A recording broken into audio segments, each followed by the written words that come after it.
Yeah, I mean, as you say, there's certainly a lot of contestation around memory politics, uh, but I would say from my research and from the perspective of looking at the EU as a whole, so a memory politics for the EU or a shared sort of identity and memory foundation for the EU project. I would say that that differs quite a lot from how this politics is carried out in the member states. And paradoxically, perhaps, I would say that the member states have been more successful in sort of highlighting, especially memories that are not part of the pride of the sort of official national history. So minority groups, women's history, uh, the whole thing about colonialism, slavery, and so on. Yesterday, the Swedish church, for instance, made a formal apology during a ceremony to the Sámi minority in Sweden. A very, very sort of significant recognition from the church, and it was quite startling to watch. But when it comes to the EU project, I think that sort of memory politics that the EU itself is projecting looks quite old-fashioned. It looks like memory politics before the introduction of democracy, I would say, in many of the member states. And so it's still sort of a glorious past, very often that is projected. The founding fathers, who are in a sort of immaculate conception. Uh, and so my colleague Stefan Johnson and I, we have worked a lot on the issue of colonialism and decolonization. And we've been able to show that for the EU project, first of all, when the ideas around the EU projects came up in the interwar period, but also then in the post-war period, the issue of colonialism was very, very highlighted, and it was foundational to the EU project. And particularly in the post-war period, and then with the Treaty of Rome, with the foundation of the EEC, colonialism was written into the treaty, and the EU became a colonial project in many ways. And this is not, of course, to say that the EU project was, of course, also a child of the Cold War, a child of the Second World War, and all these things. But the problem today is that collective memory around the EU project is extremely selective, I would say, and still very focused on the sort of the good things, and has a harder time to focus on the injustices and the things that form part of it, and that we certainly need to have a conversation about.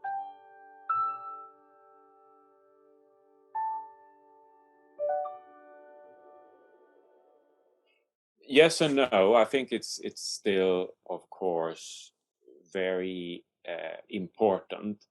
But what has happened between the member states in recent years is that these, like the Second World War, the Holocaust, and so on, they have been then the topics for internal contestation.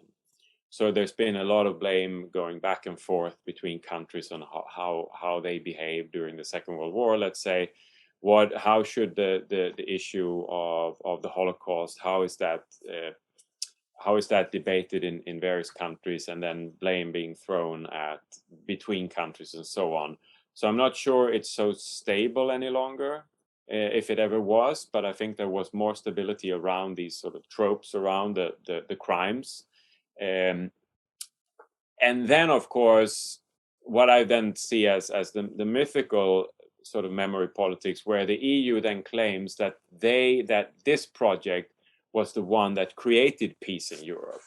And of course, if you scratch the surface and you do serious scholarly work, you realize that question was not really. It was already a done deal, to put it bluntly. With the NATO, with the US role in the EU project, there was never a risk any longer after 1945 of war between the Western European countries. That was totally out. I mean, it was not even a question. France and West Germany going to war, that was an impossibility. And it was not the EU project that sealed that deal. That was frankly done by the Americans and also by the Soviets. They had to step in and separate the European warmongers in many respects. So I think that's a big problem that we can't talk, I mean, in a more informed way about what happened during the post-war decades, the 40s and 50s, because it was not only the EU, there were all these other initiatives around European integration, like the Council of Europe, or like the abortive European defense community that never happened, but was very important in the debate in the 50s. So there were so many initiatives. And actually NATO was from the beginning, also by the Americans, seen as an attempt to integrate Europe.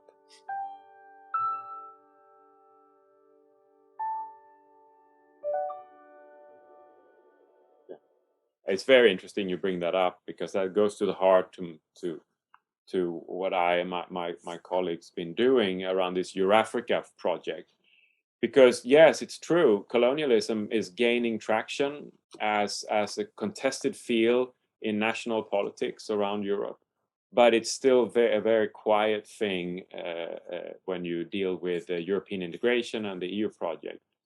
And that's what I mean with the sort of the notion of peace, that the EU is a peace project, when in fact, I mean, Robert Schuman, when he was doing the Schuman Declaration, the first words in the Schuman Declaration is world peace. So not only EU, an EU issue. He was also administrating an incredibly brutal colonial war in Indochina, just to take that. How does that square with the peace project? Another one is, of course, when the Rome Treaty was signed in 1957, as you said, the Algerian War was raging, and it will go on all the way to 1962. Since Algeria was part of France, Algeria was also totally incorporated into the European Union, or the EEC at that time. So territorially too, the EU was in Africa, and a large chunk of it was in Africa, because Algeria is a great territory. The EU project didn't do anything to stop this war. It was actually a war inside the EEC when it was founded, and that is quite dramatic when you find out about it. And it was also, in part, France wanted to seal the deal on the Rome Treaty, and wanted to have Algeria in, because that would give it sort of a sanction from the other member states that it was a justified war to continue. And so the EU project did not sort of help create peace in Algeria. On the contrary, it was sort of a help with justifying the war.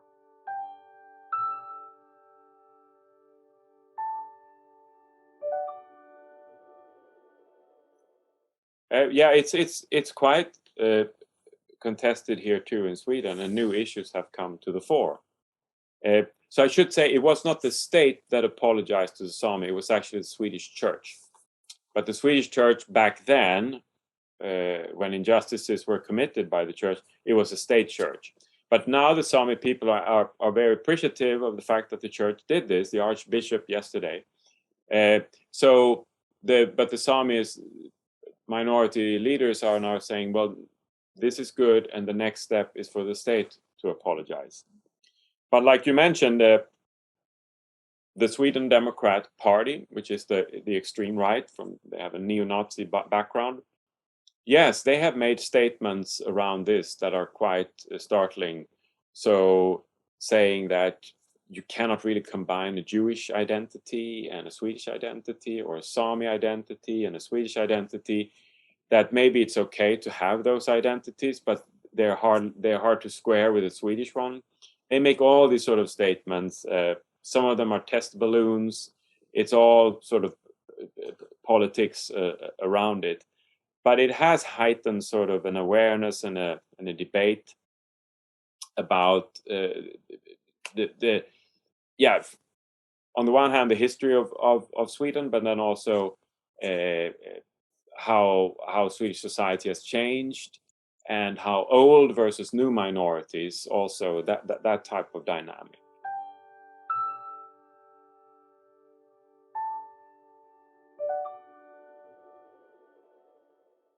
Yes, migration is hugely influential here, and for the parties to the right, migration is of course the sort of button to push all the time, to sort of explain problems or whatever.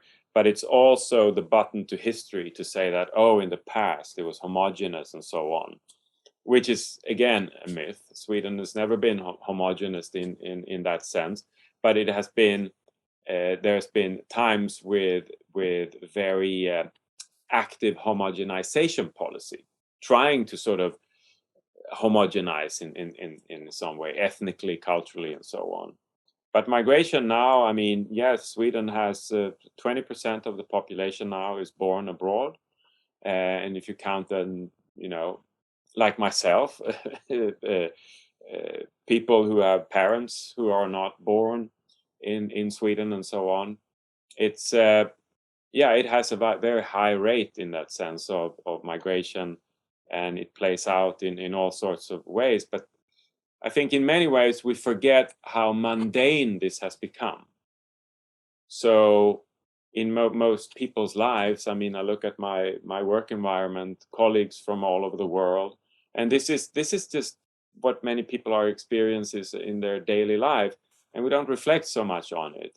But then we have these sort of the tendency in politics where we're supposed to reflect and to project problems on the migration issue, and very often we of course forget how vital for the Swedish labor market, for instance, and for the Swedish welfare state.